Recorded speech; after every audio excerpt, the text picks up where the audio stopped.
Well, connected.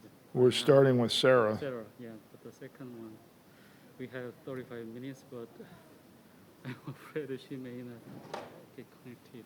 Oh, okay. Okay. So we're There's a just, possibility, so I'll let you know. okay. Okay. Okay. All right, so we're starting a keynote session now of 2 keynotes.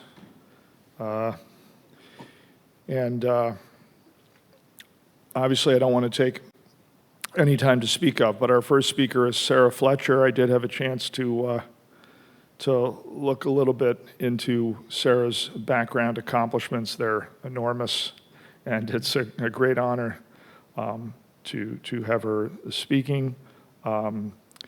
She specializes in methods to enhance, this really got my attention, human trust, acceptance, satisfaction, performance, and safety behaviors in advanced systems and work processes. So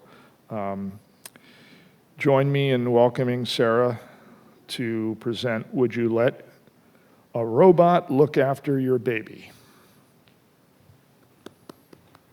Thank you. And so I will let you have 35 total minutes. You want me to let you know when you've spent 30 or 25? 30. 30. Yeah, Got it. great. Okay. Is this the clicker? Yeah, you're familiar with green, the green button goes forward. Okay. Yeah. Lovely, thank you. Good afternoon, everyone. There's not many of you here. I think if you're still at lunch, or can I take this off when I'm presenting? I did. Yeah. Okay. Cool. Thank you. I have no authority. I give you my blessing. I'm asking you. You're responsible. I have no idea. You can take it. Okay. Good afternoon. Firstly, I'd like to start by saying a big thanks to the organisers here. I think this has been run so superbly, and we've been made very, very welcome. So thank you. So I'm presenting today the topic of Would you let a robot look after your baby? And this is based on a survey of attitudes to robots that we conducted in the UK, and I'll explain why in a little bit later. Just to let you know a bit about my background, I've been working in manufacturing predominantly, but human systems interaction for a long time now. And I have a team, Iveta, who presented yesterday, a key member of the team, called the Industrial Psychology and Human Factors Group. So we look at the human side of robotics specifically, and usually for industrial systems, manufacturing systems. Okay, so possibly the reason we're all here anyway is, and it's a bit obvious, but it really underlines why we do what we do, is to look at the impacts of increasing collaboration. Because obviously, I'm coming from an industrial background, the situation was that if you look in the bottom left-hand corner of that diagram, robots were always caged off. They were too dangerous, so they were caged off, kept away. So human interaction wasn't a problem because human interaction was only required for maintenance, for example, or loading, that sort of thing, when the robot was turned off. And then if you move up the chart there, which isn't data-driven, it's a theoretical chart, we got to the stage where in industry there was more a human turn-taking, if you like, a semi-collaborative situation, and that's where we are really at the moment. And then you move on to full collaboration, which to my mind represents the person and the robot working together simultaneously at the same time on the same task, and that's what we call true collaboration, which is still, it's achievable, but it's still not common. But obviously, the further you go up towards full collaboration, the greater the psychological engagement, and that sounds very obvious, but it's often missed. The more that you are, if you have 2 people and they're working very, very separately, they're not really aware of each other. They may say hello, but they're not really working together. Once they start interacting, maybe just to take turns, as in the semi-collaborative state, there's an awareness of what the other person's doing, some timing perhaps, that sort of thing. If they're actually moving and working together, and having to interact to perform a task. Obviously, then there's a mental workload issue because they're thinking about what the other's doing, and the timing issue becomes much more imperative. And also, for example, if I'm working with Iveta and I'm in a grumpy mood, she might sense that vibe. You know, it can actually be an emotional, so it's not just a cognitive impact, it can be an emotional impact as well. And so, bringing on to existing standards, the reason that's important is increasing psychological engagement impacts on cognitive and emotional states. And that can affect performance, either in the short term, the immediate, or the long term. Standards for robotics, unfortunately, though, typically focus on, from a psychologist's point of view, I say unfortunately, focus on functional and physical safety and collision avoidance. So they have clauses that cover things like power and force limits, postural risk guidance, anthropometric parameters, etc. But as I just pointed out, much closer human-robot interactions do have impacts, and it means that there are more emerging human factors to consider. And the diagram of a set of pebbles is not an exhaustive list, but it illustrates that you start at the bottom with collaboration and interaction and teaming, these things that are occurring more and more, and it does lead to other things. So, for example, on the left-hand side, collaboration often means coercion. People don't often want to collaborate particularly. They're forced to do so for work or for just getting on with daily tasks. That can cause all those other issues on top. And there's a reason why trust is at the top, by the way, as well. I picked the right afternoon to be the keynote because I realised there's a session later on trust. But we found in our work at Cranfield that trust is this underlying issue. It's quite specific to different situations. Trust is not one thing. The way I trust this microphone would be very different from the way I trust Iveta to give her presentation yesterday, and it's very different from the trust I have in a car that I drive. And so trust is something that's very, very important, but needs to be contextualized always, which is why we focus on trust in specific robots. So the BS8611 was a world's first, we believe, guide to ethical design and application of robots and robotic systems, the world's first standard for ethics. Osman presented that yesterday and explained what it was all about. From my point of view, having said what I've just said about standards not really covering psychological issues, it's a very exciting development because it's the first formal standard on robot ethics that actually includes, not just on ethics, but it also includes some psychological issues. So it describes ethical hazards associated with the use of robots and provides guidance to eliminate or reduce those risks. But as I said, it's exciting for us because it addresses some potential psychological hazards from human-robot interactions. And it states that it emphasizes that ethical hazards are broader than physical hazards, which is something I wish, as I said, was in more of the safety standards for robotics. Most physical hazards have associated psychological hazards due to fear and stress.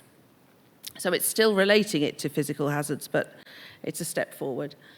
And obviously both ethics and standards reflect what is currently considered acceptable and unacceptable for most people would agree. So a standard that provides ethical guidance should reflect public opinion, and that's the purpose of the survey. So the standard was produced by the British Standards Institute. This is their standards development process. I'm not sure it's come out that clearly, but if you start at the sort of 10 o'clock position, that's where we start the process of a standard, and it goes through those ideas and scoping stages to a consideration and to a first draft at the sort of 3 o'clock position. And then public consultation, and that's what's really important because, as I said, the social norms and of what's acceptable or unacceptable in society, that's what standards are supposed to reflect. As Osman pointed out yesterday, they're not laws, but the standards are what you need to follow in order to adhere to law. so that they are closely linked, and they should be built on public acceptance. So, having made that point about capturing public acceptance, we developed a robot ethics survey because the public have a chance to obviously observe and to comment on standards in the UK, but unless they're very weird, they probably don't know standards are being developed, and they probably don't go on the website to actually look at the standards and make those comments. So we wanted to capture public opinion. So we developed a robot ethics survey, and it's a strange one. It captures quantitative and qualitative public opinion, and it uses 6 scenarios. There are many, many more that we could do, and I'll discuss that later. But it focuses on the scenario where the robot is a child carer and a playmate for a child, playmate for a child. It focuses on a scenario where the robot would be a surgical assistant, where the robot is an elderly carer in a care home, where the robot is a factory co-worker, which is obviously the sector that I know best, where the robot is a military teammate, where it's just a friendly companion for a human. It's a multi-layered questioning route, and the reason for that is just to probe deeper, and you'll understand as I go through what that means. It just means, there's an initial question to gauge people's opinion, but then it's for certain people that answer yes or no, they probe deeper as to so that we can understand why. And that's the reason we use quantitative and qualitative. Quantitative gives us the measure of something, how much people feel a certain way, and the qualitative then should help us explain why they're at that level that they report. So for the entire survey, we managed to get 280 responses, which whittled down to 228 after data cleaning, removing the ones that weren't finished, etc. So we ended up with 164 complete, which means every participant answered all the questions for all 6 scenarios, but they were able to hop off if they got bored, or because it's a very long survey. So some people only did 1 or 2. So we have 64 partially complete responses as well. So in the overall survey, just an overview of the sort of person we got. We had nice gender balance, really, and we had a good spread of ages, and that's the sort of nice bell-shaped curve you'd expect. So a couple of outliers of the ages at either extreme, but actually most people were of employment age. And we also thought it was important to try and gauge their experience with technology as a sort of benchmark to see if that explained anything. So as I said, most participants were in employment, full or part-time.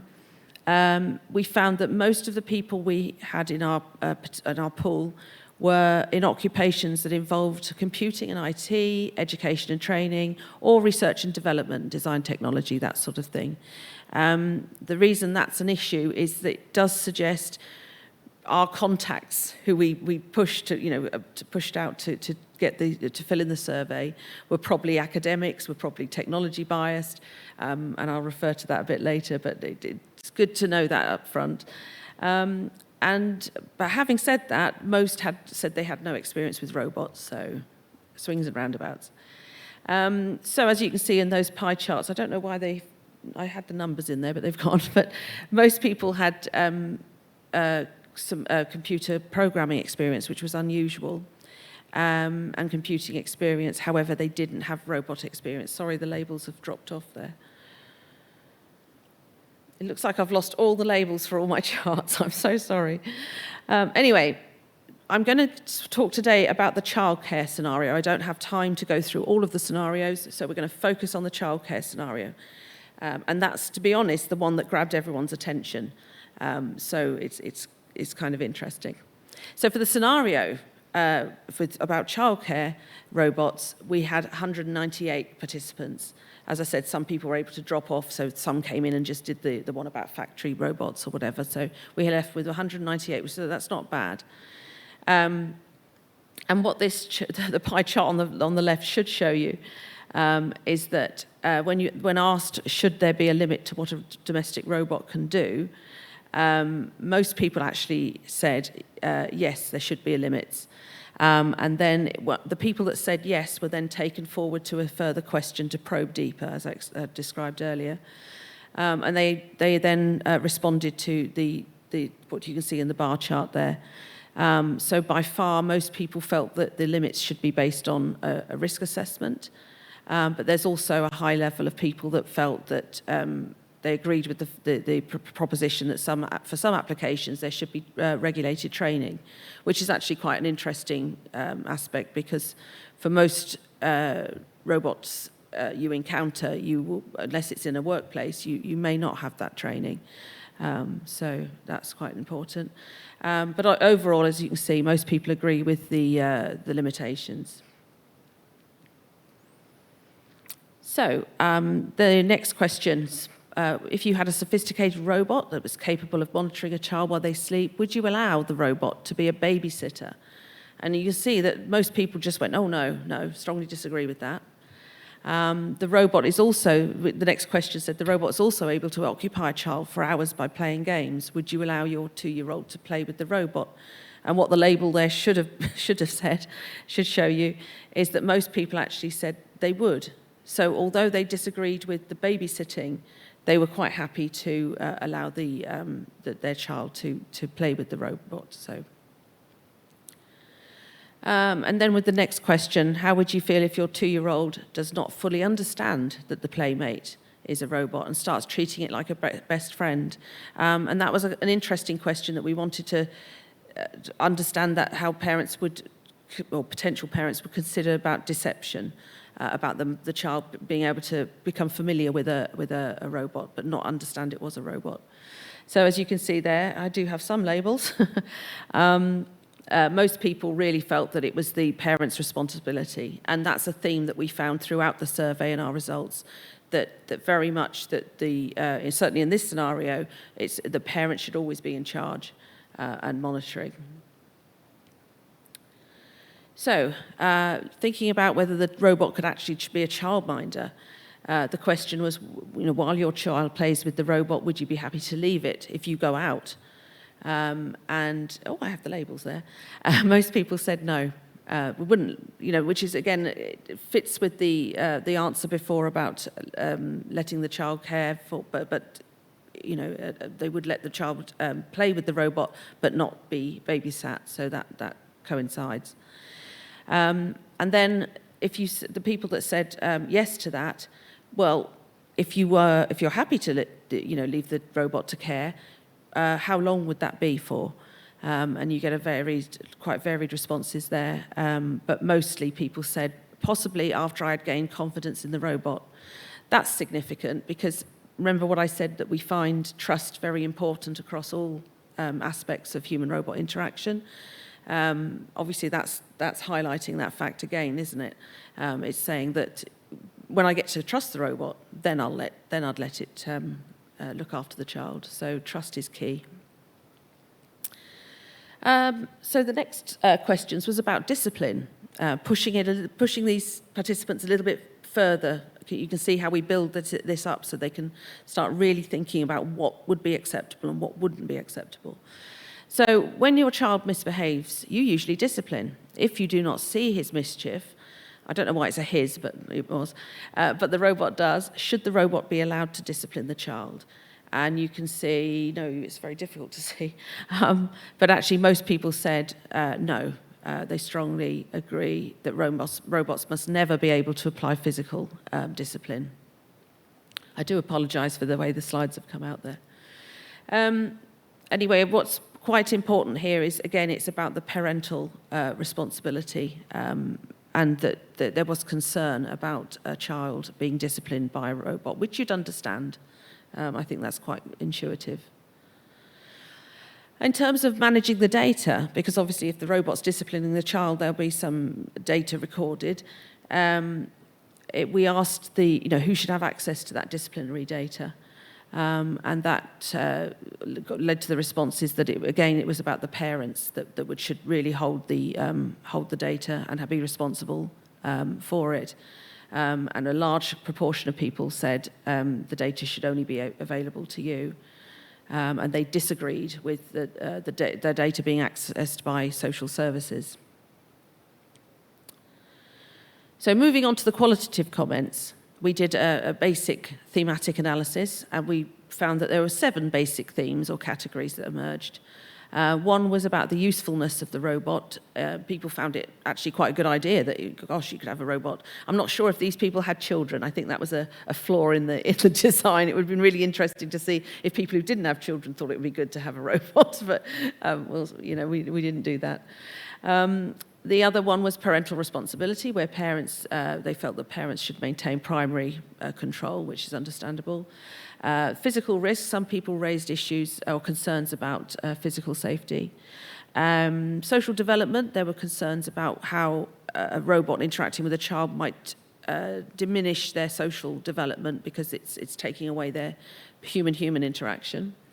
Some other benefits, like, for example, the cost and time savings and the child safety, and there were quite a few comments about the technology awareness it would give a child. The next one was trust, which again you'd expect, but also some cultural barriers. People referred to Asimov's laws, the way that the media portray evil robots, and just general social barriers. So I'm not going to read all the comments here because we won't have time, but I will just go through lightly some of the qualitative comments. So as you can see here about parental responsibility, there are some comments there where, you know, it's lazy parenting and it's very judgmental. I'd never leave a child in the full care of a robot, and the capitals are verbatim. So, you know, people felt quite strongly about this parental responsibility. Even judging there, you know, it's abdicating responsibility. However, some thought, you know, saw that it might be for a limited or duration or under some conditions, it actually might be quite a good thing. This could reflect that technology bias we had in the sample, because obviously if we had a lot of people in R&D and working with robots already, they're probably a little bit more trusting or could see the better side of it. So they felt that, you know, maybe if the child was sleeping, and then somebody compared it to like normal screen time, and to a baby monitoring device. We already use a device to monitor babies, so is it any different, I suppose? For the social development theme, we had comments, some negative comments about potential negative impacts by the robot replacing human-human interactions. And people made the point there, as you can see, that, you know, the human contact or interaction are vital to a child development, assuming that that robot would not be able to replicate that. 2 comments alluded to positive aspects, though. You know, by not exposing your child to AI, you limit their knowledge and awareness, although I'm not having a robot to look after you is probably not limiting that much, but anyway. And somebody made the point that the way to address these situations is by controlling, not by controlling, but educating. In terms of the behaviour reporting and other benefits categories, mostly positive views were made about the potential role of the robot in reporting behaviours to parents. I think a lot of people like that idea. It's kind of very Big Brother in a way, isn't it? But somebody said it would be good if the robot identifies mischiefs and notifies the parents. I don't know, as a parent, a mother of 5, I kind of like the fact that I don't know everything they do, so I'm not sure I would want to know what my children were always up to, but anyway, that's just my view. Somebody said, you know, they were mentioned about parenting time. The appeal for me is that the robot can perform parenting tasks that I don't have time for. And that was quite a common theme for the people that were positive about a robot babysitter. They liked the idea that actually it was quite cheap and quick, and, you know, it would just save them time. But other benefits included cost and time savings, and they pointed out the positive impact of, again, the child's technology awareness.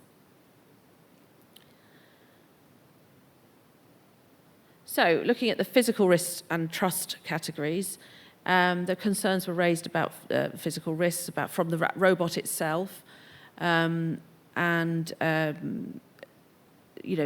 whether the robot could actually protect the child if there was a danger or a hazard. And the trust comments referred to the need to understand the robot's performance and have it demonstrated. Again, this links so much into the trust that I keep emphasising. It's linked so much into gaining confidence in the system in order to use it and rely on it. So again, those comments there all allude to that. The first three, sorry. If you understand the robot's abilities, not until it's proved it's capable enough, would depend on past performance. So it's about getting to know the robot, getting familiar with it, then you can trust it. But somebody, just one person, I believe, mentioned cybersecurity and the robot hacked. I bet you that was somebody that works in robotic or in the industry. In the cultural barriers section, as I said, somebody referred to Asimov's first law of robotics. That walks a fine line with that, so that's understandable. Somebody referred to social barriers, although they didn't describe exactly what that meant, but I'm assuming it's linked to the next one down in terms of the negative perception of robots that we still see, but perhaps not so much now. But then they say, but then again, who's to say a robot wouldn't pose a danger? So they're obviously thinking about it from all angles. So that finishes the bit about the child. I just want a child babysitting scenario. I just wanted to give you a quick overview of the other scenario results. For the surgical assistant, and these are very brief, I'm very sorry, but they're very brief snapshots, but overall this is the conclusions, if you like. The surgical assistant scenario, most people felt that they should be made aware if a robot is going to be used in surgery. I would imagine that's a time-limited view, though. I mean, because it's new now, isn't it? I mean, you don't normally ask or want to know what the surgeon's using. You just trust the surgeon, don't you? So I would imagine it's because of the questioning and because the robots are new, relatively new for surgery. And they also agreed, though, that they wouldn't mind the data that's collected to be shared amongst medical agencies. They were given options in the questioning as to so for example, they were asked if they wanted to share, that they would agree for it to be shared with the robot companies for marketing and that sort of thing, and they didn't respond favourably to that. In the elderly carer scenario, most people felt that the elderly person should retain ultimate control and choice, which mirrors what they said about parental responsibility in the childcare one. So ultimately, you're getting an overall picture that people are very, well, they're quite okay with the idea of using robots, but they do, accord with what we all assume that humans should remain in control. It was interesting. We questioned about in the probing questions about minimum human contact, and there was an overwhelming support for minimal human contacts as a requirement, maybe as a policy in care homes. In the factory co-worker scenario, workforce concerns were felt to be a priority. If workers were worried about robots and the impact on their jobs and on their loss of skills, that should be addressed, whether or not, and this is important, whether or not it was reality or not. In the military teammate scenario, the overall summary is that most people were positive about the role of the robot and wouldn't mind it being a performance monitoring device as well, which sort of conflicts with the performance monitoring resistance in other questions. So I guess that's quite a context-specific result, that in the military setting, that's a good thing. And in terms of the general companion robot scenario, people felt that they would engage with the robot. They'd say hello to it. They'd tell the robot their name. For example, that was a specific question, would you tell the robot your name? But it wouldn't treat the robot as another human. There was a bit of a barrier there. And there were many concerns about that. Similar to the childcare scenario, similar worries about the lack of human-human contact that might arise. So, concluding, am I ahead of schedule? Concluding, I mean, are these responses useful? Because as I set out in the beginning, we were looking at trying to capture public views so that we could input those into the BS 8611 standard? Well, yes and no. The results show that the opinion trends largely accord with general social norms and expectations. You would expect the general public to say the humans should remain in control. I guess you'd expect respondents to say, no, I'm a bit concerned about leaving a robot to play with my child, unsupervised, but it can play with it. Those are sort of results that aren't too shocking. But actually, we also got some surprising ones, I think. The ones that, there was quite a few people that did say they would leave a child under certain conditions or have the robot care for the elderly in certain conditions, like, for example, if they had a minimum human contact at other times. We have to bear in mind there's some potential cultural bias here, not only the one I set out about technology bias in the sample. Is that 5 minutes? Okay. But also, the fact that it's just the UK and we're weird, so there's some bias there. Social desirability bias, the fact that, we'd expect those responses could reflect that, people feel that social desirability. I'm supposed to say this. We all have biases, conscious and unconscious. And so consciously or unconsciously, we self-present ourselves. It's called impression management. We want to come across as socially desirable. We want you to think well of us. So, you're going to say, oh, yeah, I wouldn't let the robot look after my baby. But in reality, would you? If you wanted to go out and just leave it. So there could be a bit of that going on. As I said, I've gone through it, the sample bias. But despite the sample bias, it was useful in showing up some of those less expected opinions about babysitting.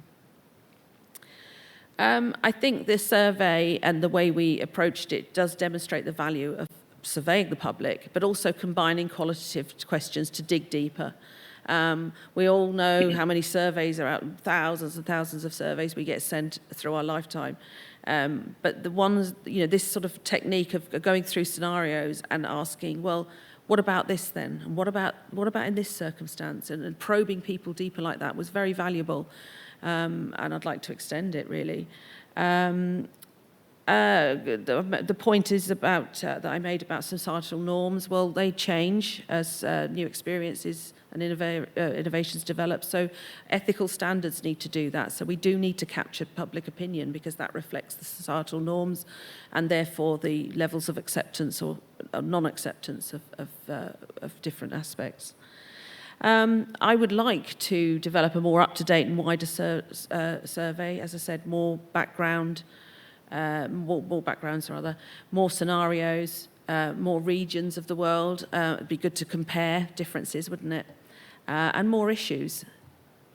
For example, somebody was talking about this yesterday. One of the speakers, I forget their name, was talking about the conflict, if you like, between personalised systems and the need for personal data to develop those, and the sort of use of that profile data and the loss of privacy that brings. I mean, that would be something would be really interesting to explore across different scenarios. So I think I'm done. Thank you. And that's my granddaughter.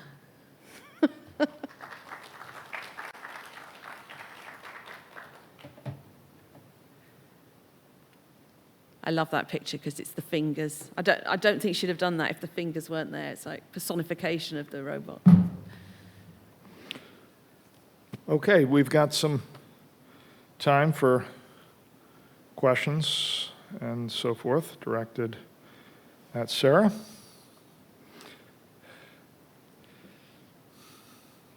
We've got one back there. Where is the microphone sprinter? There we go.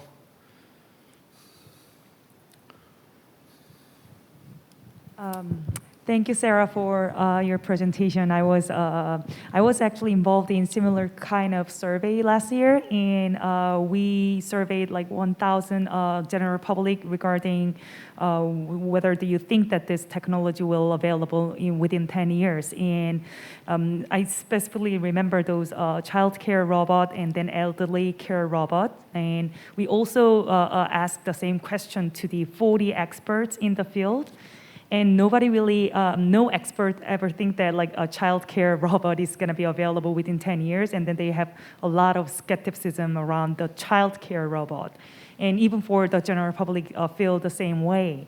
And I think that's because just there are so many unpredictable directions that can be something went wrong, go wrong in childcare environment. So I think in a way, regardless of like curricular differences, there might be some coherence or consistency regarding people's fear or people's like less level, like low level of trust toward the child care robots. So that's not exactly a question, but more a comment. Okay. That's Thank you. That was easy to answer. Yeah, thank you. That's okay. That is interesting. And bear in mind, we did this for the purpose of trying to inform our understanding. When we are on a committee to develop a standard, we are supposed to be representing the public or representing the what's acceptable. So it's important to make sure we are in tune because we come from a certain technology bias background ourselves. So that's why we wanted those wider opinions. But that's good to know you're doing it too. And we should join forces and do a big one. Thank you very much for that. 5 children, wow, that's just amazing. I don't Is that your takeaway? Yeah, it's like, wow. I don't have any children, but I do, I'm very interested in attachment theory and child development, and I have worked with looking at therapeutic uses of children, robots for children with autism, attachment disorders, trauma-related difficulties, anything to do with kind of, I'm interested in issues at the interpersonal level, like what happens when relationships breaks down and there's harm in relationships. And actually, I guess it all depends in a way for what, one of my first question is, do you see a robot as being ontologically different from a digital computer system? Apart from its physical appearance, I mean, do you regard it as a different kind of ontological object? My first question. The second one is, if you regard it as an ontologically different kind of object, do you regard it as an object that's somehow closer to human beings and therefore can carry out actions or simulations that human beings can?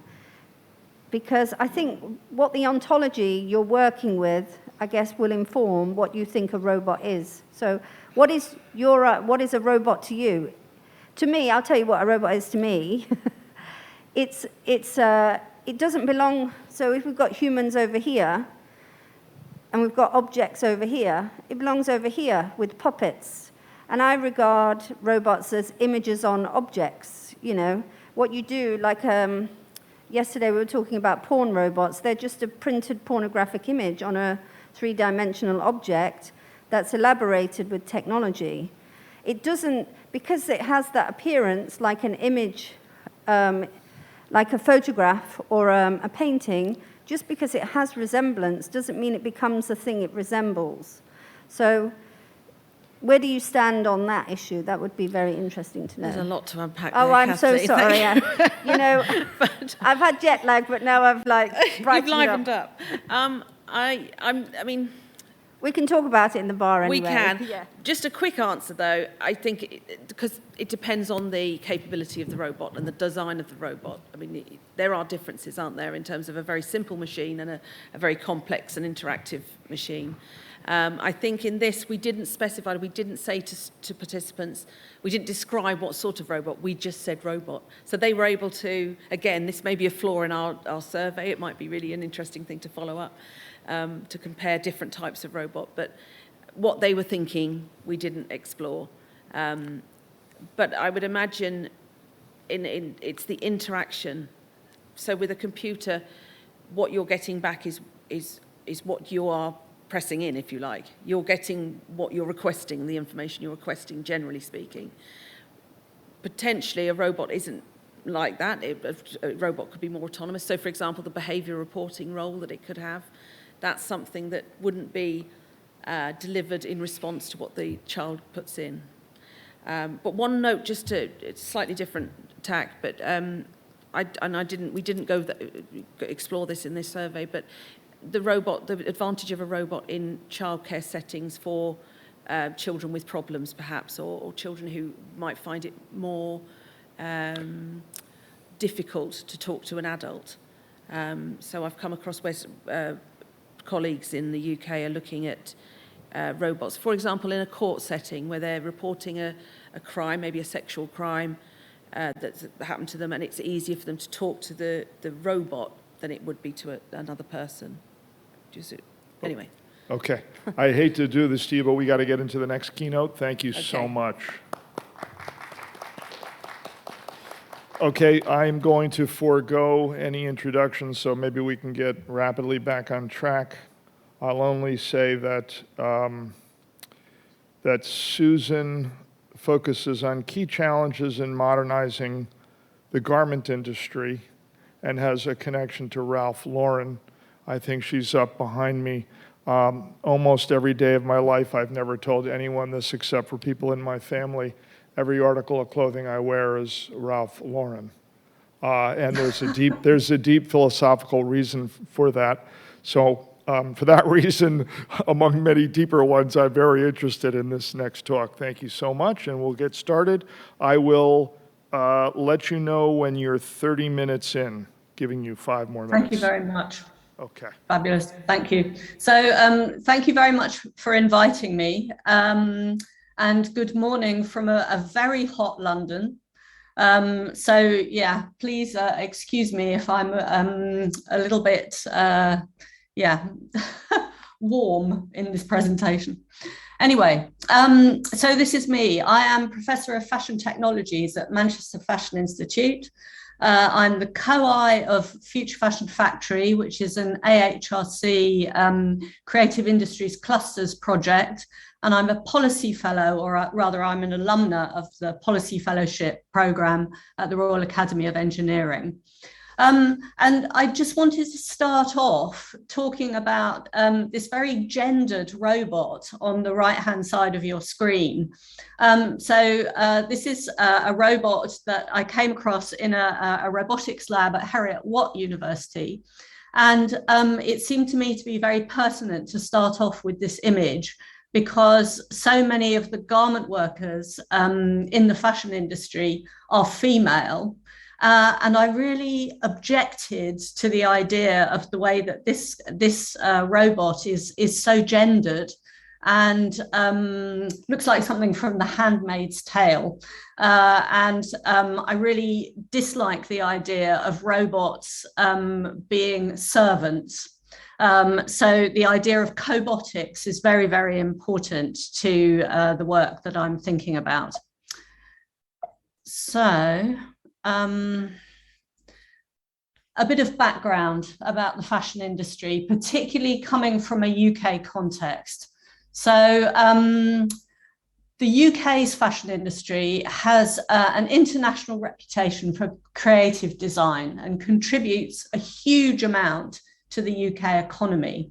But actually, what this means is that we're importing a huge amount of very cheap, too cheap clothing quite often, but we train some of the best designers in the world. And this is problematic. It's a field which has seen very limited impacts of digital technology in manufacturing. This is in a UK context. And lots of our production, in fact, most of it, moved offshore 10, 15, even 20 years ago. So we produce very little in the UK. Current levels of automation are very low compared to other sectors, specifically in the UK context. So if we think about automotive, if we think about aerospace, much more automation than there is currently in fashion and garment manufacturing. And then we have huge challenges of integrating automation into a sector that's highly creative, with a need for very high levels of agility in production processes. And so this is something that I'm very interested in exploring. Of course, the environmental challenges are enormous within fashion production. So everybody knows about the very poor working conditions that there are internationally. Everybody understands that we're producing too much and far too much too cheap clothing. We have a demand for net zero emissions. And in the UK, the date for that was changed from 2030 to 2040 to 2050. I think where I work, the Greater Manchester Combined Authority has set the net carbon emissions to zero for 2035. That's very close. It's very, very close indeed. So how do we possibly address this through robotics? There's a need to minimize extraction of previous raw materials and a need to minimize waste, particularly to landfill. So in a UK context, we don't deal with our waste at all. We send it overseas. We don't even burn our own waste. So we ship it away and we let somebody else deal with it. And this is hugely problematic. So we're really not dealing with our own waste problem at all. And then there are societal challenges relating to a responsible economy. So businesses and consumers need to engage with business practices and purchasing activities which encourage sustainability, and this isn't happening. And then there are implications of sustainability in the later stages and shortening supply chains, which become vital in the UK context, but we're not actually producing the textile that our young designers want to use to continue making and developing our industry. So the fashion manufacturing sector in the UK urgently needs to modernise towards more ethical practices. So we need to make less, we need to consume less, we need to import less. On-demand models for local manufacturing with new agile tools and processes, producing for local markets and for our levelling up agenda, become really important and beyond a focus on London. So London has traditionally been the place where fashion happens in a UK context. And with the levelling up agenda, we really see that there are potentials to support local markets with local manufacturing. So supporting local micro designer manufacturing businesses, shortening supply chains. Businesses don't understand the potential for robotic and cobotic augmentation of production processes yet. So we did a bit of research, which I'll come on to in a minute, which talks about how there's a real lack of understanding in a UK context of how robotics could be used in the fashion industry. And then until recently, fashion in the UK has lacked an effective lobbying group for government to understand manufacturing processes. And this is changing slowly. So BAYS and DEFRA and DCMS, who are the three governmental bodies who actually have a focus on fashion manufacturing in particular, are starting to understand that we can change the industry in a UK context.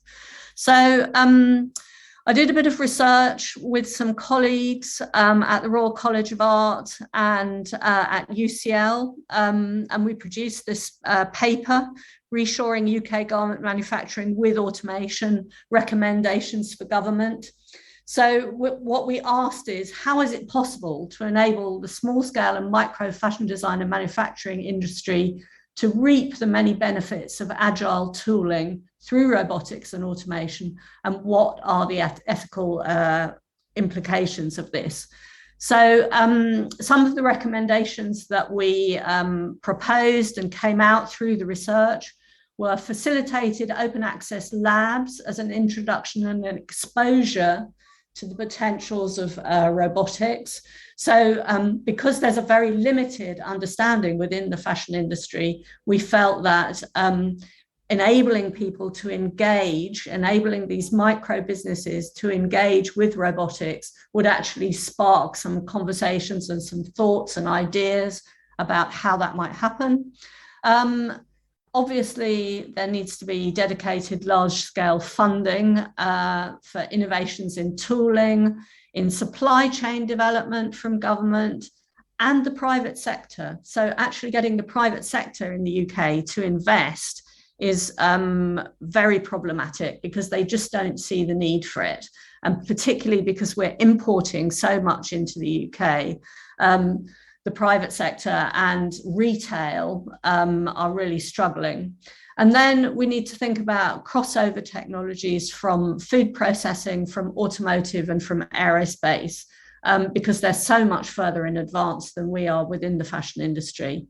And there's an ethical understanding. There needs to be an ethical understanding of the implications of re-industrialization in a UK context. And this is why we're talking about small scale factories, micro designer producers. So quote from the report suggests that there's a real understanding within the UK, particularly within these micro designer businesses, that they know they won't be making large volumes, that it's not ethical to make large volumes. And so we have to reimagine manufacturing for flexibility. So the international fashion industry has suffered quite catastrophically due to the health pandemic.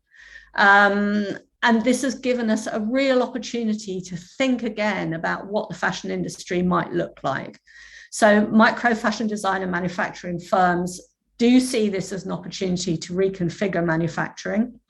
And in a UK context, we produce, so we train a lot of young people to become luxury producers, and they become the norm in a UK context. And so our participants were mainly from this sector. And so they were very interested in linked microclusters of fashion producers as desirable model for on-demand making. So what we're looking at then is reinvigorating manufacturing processes through advanced engineering in collaboration with designers. So designers have largely been left out of the process of developing robotic tools and product. And this is a very key part of what I'm trying to do in Manchester. So we're trying to set up a small robotics lab, working with some quite cheap robot arms initially, and just trying to introduce micro and designer businesses to these new processes and perspectives. So instead of low value, high volume manufacturing, the UK can develop high value, low volume production that recognises the vital contribution of a newly skilled workforce that can bring the processes of garment manufacturing into a holistic and transformative approach to industry and upskilling. So the UK does train young designers to set up their own micro businesses. UK multi-faculty universities need to accept the new challenge of redesigning education that's fit for purpose for fashion design graduates. And this will include the STEAM agenda. So science, technology, engineering, art squashed in the middle, maths at the end, and then potentially de-STEAM as well, which adds the design element in the end. So the training needs to involve engaging with engineering to understand the potentials of reconfiguring manufacturing.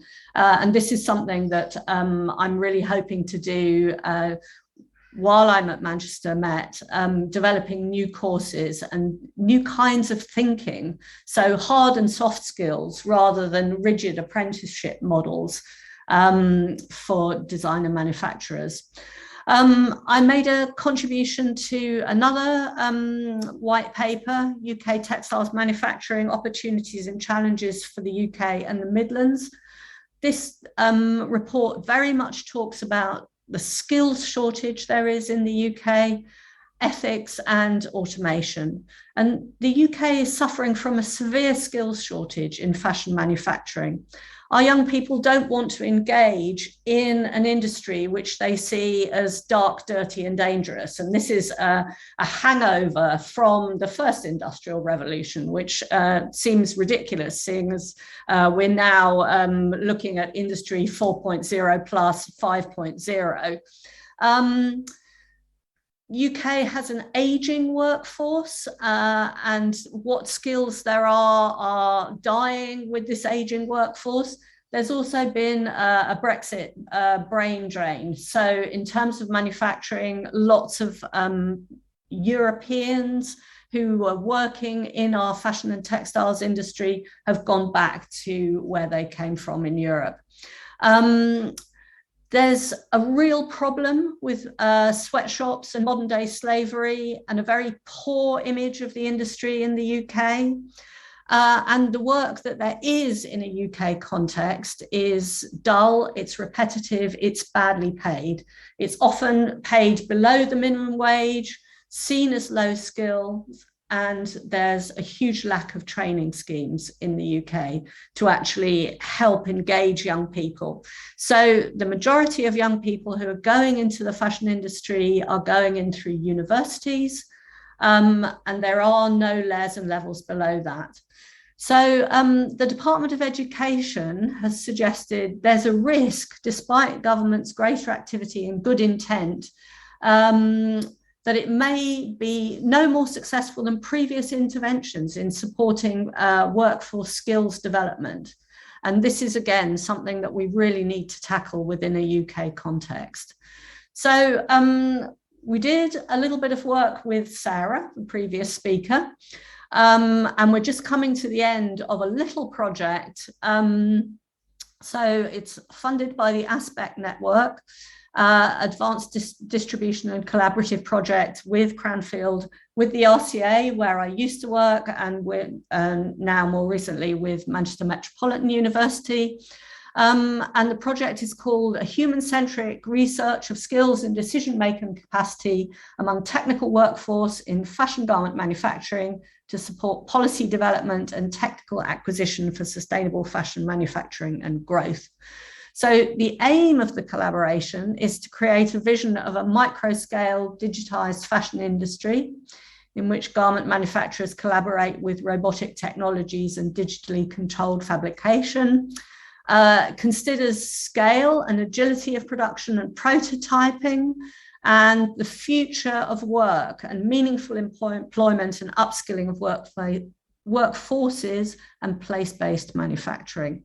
So our collaborative future focus would be to design agile tools and the steps that can be designed out and performed by robots, or those that need to remain performed by skilled human makers. Importantly, identifying requirements for promoting worker satisfaction via new technologies, robotics and automation. So there are problem spaces for robotics in fashion manufacture, and the most significant one is floppy textiles.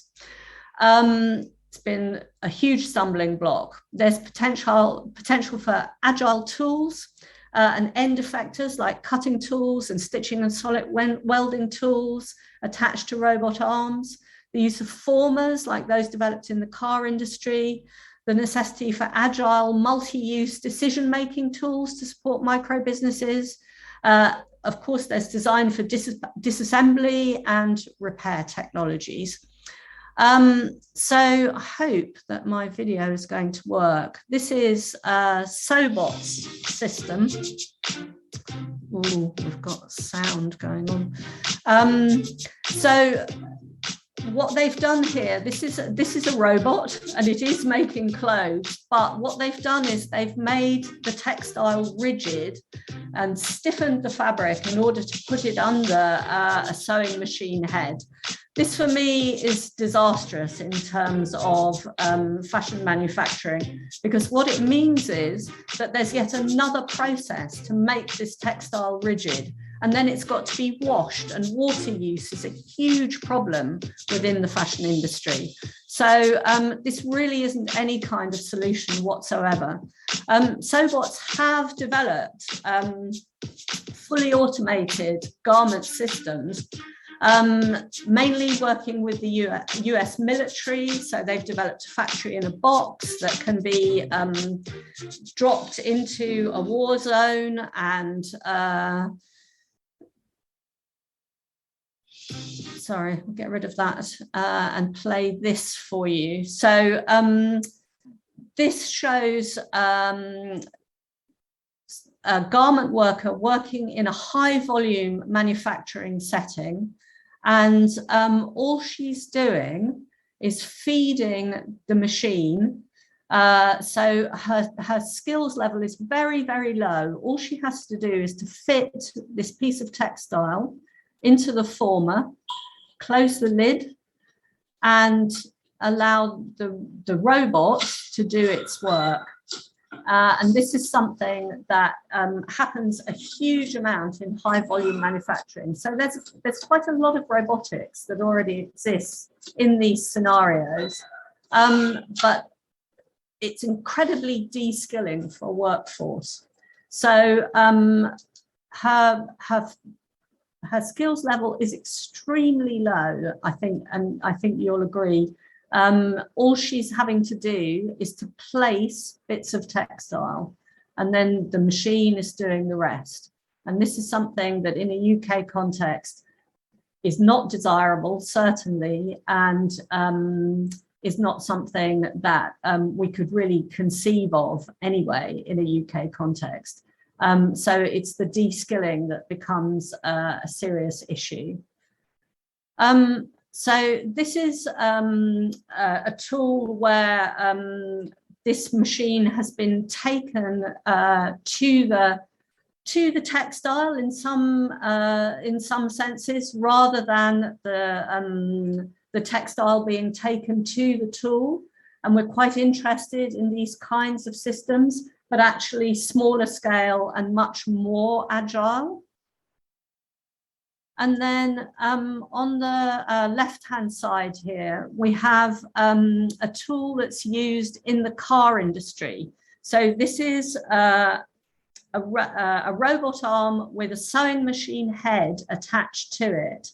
I must apologize for the quality of my film here. I was at Frankfurt at Tex Process trying to get a decent bit of film of this robot. What's quite interesting is that the fashion industry has nothing like this, but also what this robot is doing is sewing around a former. And the fashion industry has always dealt with formers. So on the right-hand side, you'll see dress stands and dress dummies.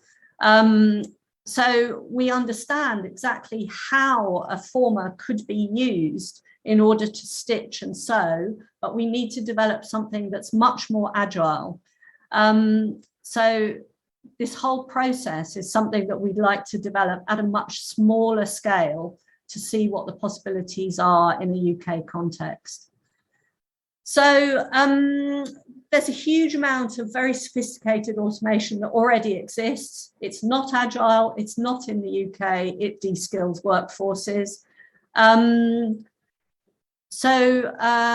Human interaction with these machines is dull, it's repetitive. The machines are configured to do only one task usually, which is very de-skilling. And design is also disappearing because speed is desired over accuracy or skill in fabrication. So the simplicity of manufacturing is overriding design. So it's very concerning for me that design skills might be starting to disappear. And the fashion industry is very keen to sell us back what we already own, which is very often jeans, t-shirts, sweatpants, etc., hoodies.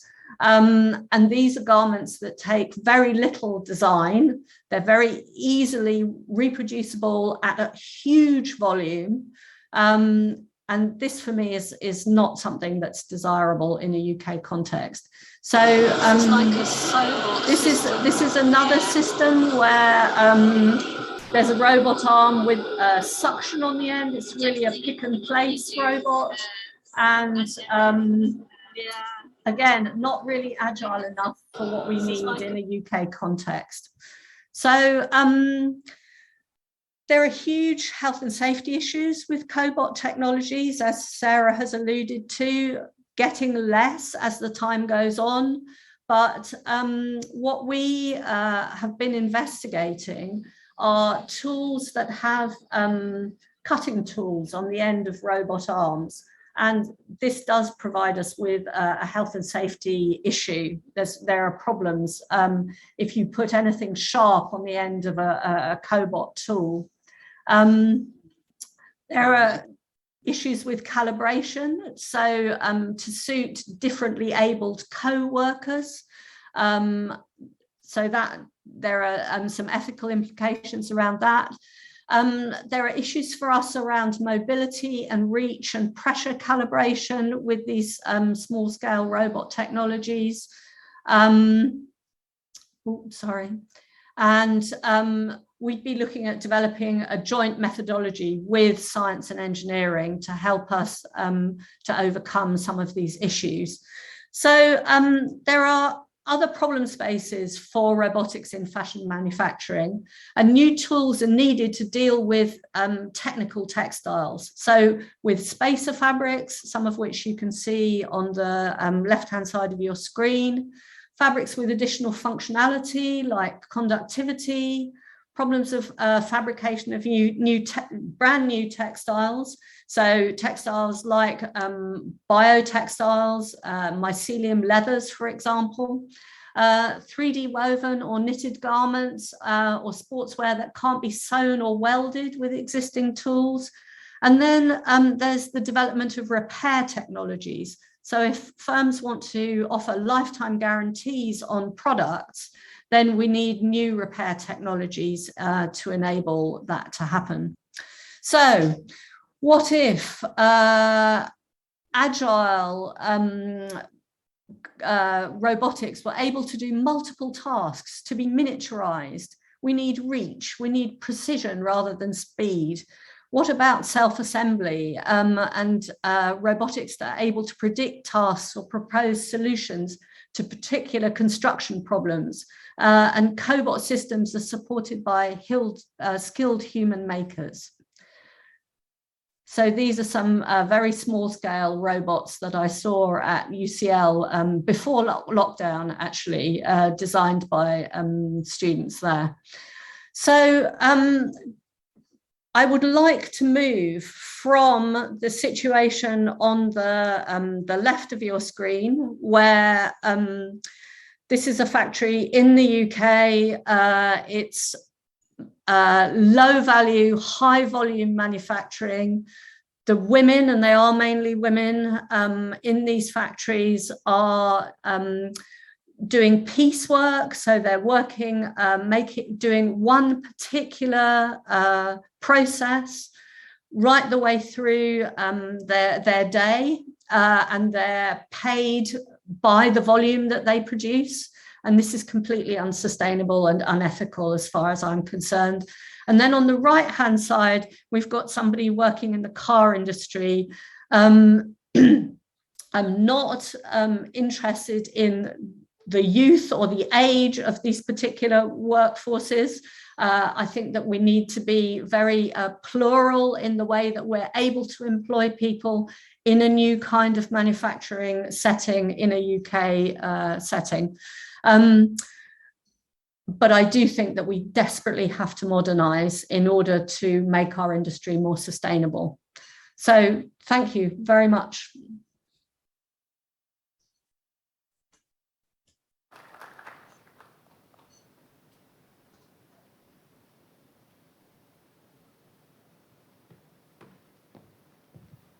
Okay, thank you.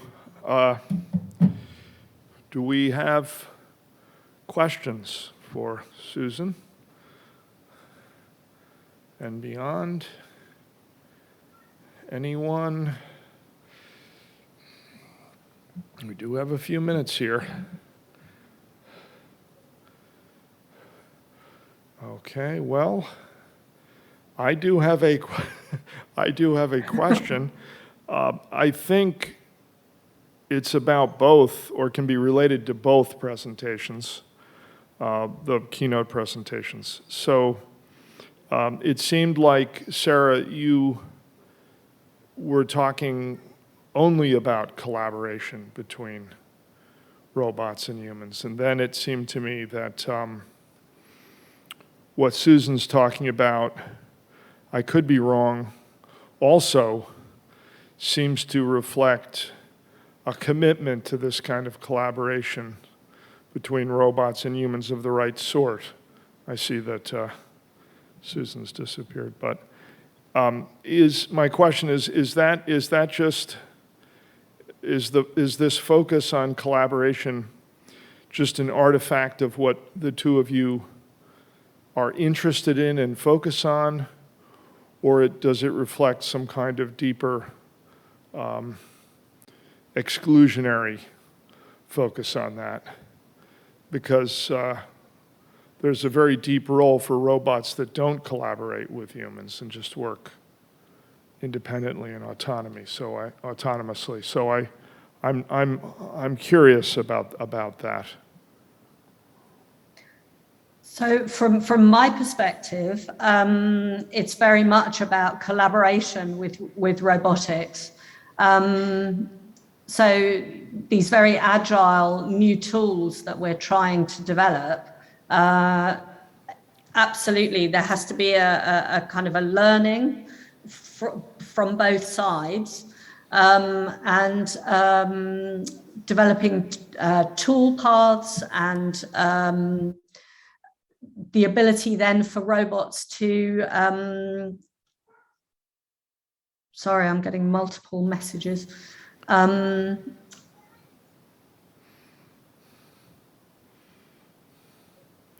can assure you it's not me. I only have others.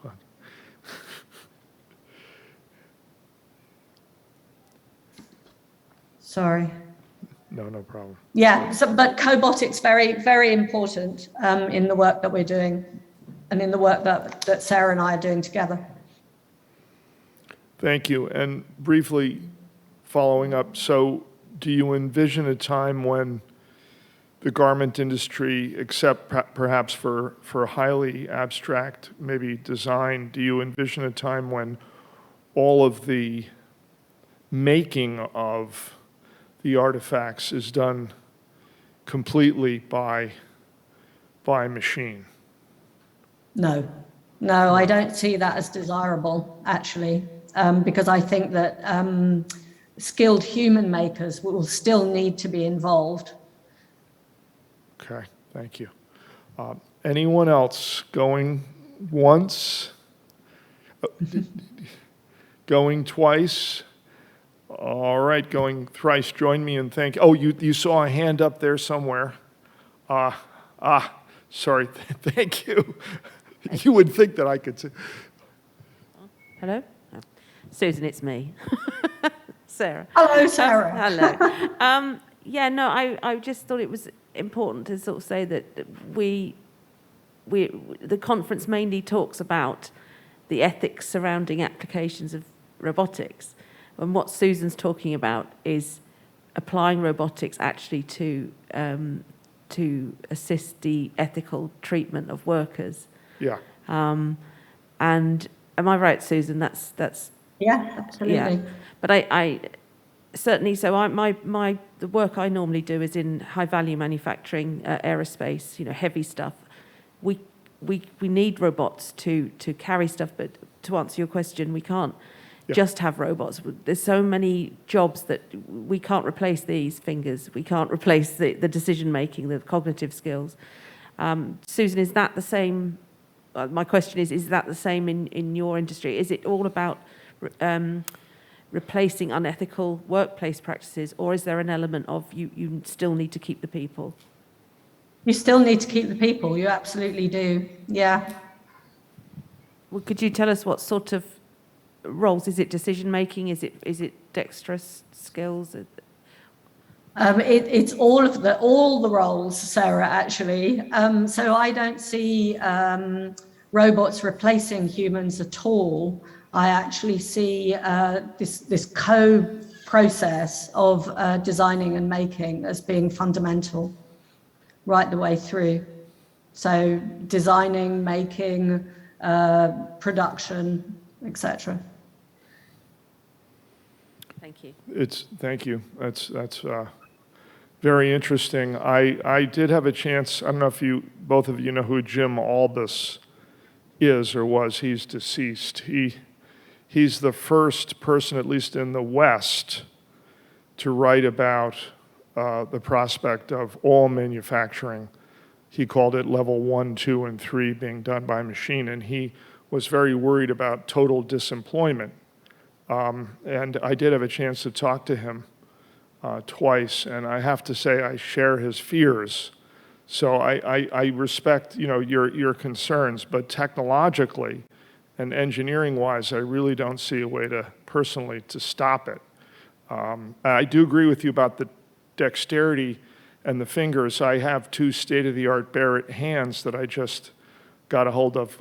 We can't get them to do anything yet. So, all right, I think we are heading to a coffee break, and then we have our last session on trust in AI systems. Now, Tim, are we on schedule? It says 15:10 to 15:30. So we start up again at 3:30. Okay, thank you very much. And thanks again to both of our remarkable keynote speakers and speeches. Thank you.